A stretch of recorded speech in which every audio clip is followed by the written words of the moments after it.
Now, my obsession with the English Civil Wars, or the Wars of Three Kingdoms as we call them now, goes back over 50 years to when I was a boy, which is a long time ago.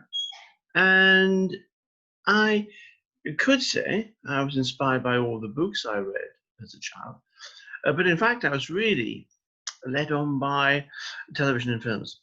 A children's series called Gamble for a Throne, and others like, well, the 1970 film on Cromwell with Richard Harris. That sort of got me going.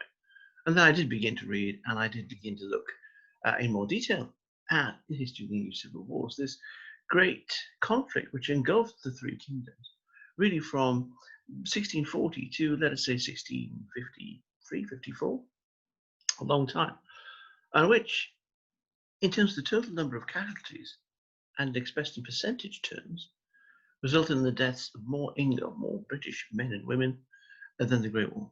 It was that cataclysmic. It convulsed England, Scotland, Wales, and the whole of Ireland. Ireland, of course, being part of Britain at that particular time. And the legacy of the Civil Wars resonates in our society and in our world even today. Because without the trauma of the Civil Wars, then our society, our democracy, could not exist in the form which it does now. Had there not been for the Civil Wars, there would have been no Bill of Rights. Many people might think that after King Charles raised his standard in Nottingham in 1642, that he was then, of course, beheaded in 1649. Cromwell had his experiment with republicanism, effectively with himself as a tyrant, and then the king came back in 1660. So you might think, well, what changed? A great deal changed. Apart from, as one historian remarked, kings would remember they had necks. There was a profound shift. Parliament would really, from now on, be largely in the driving seat.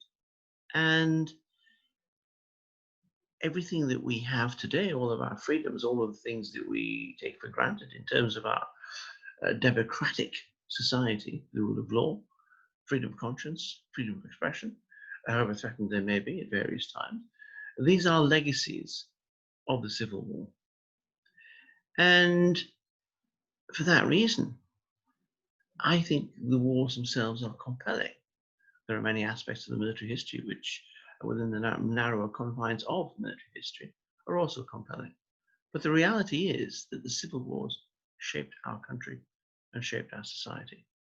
We would not be what we are today without them. And for that reason alone, if for no other, they remain compelling.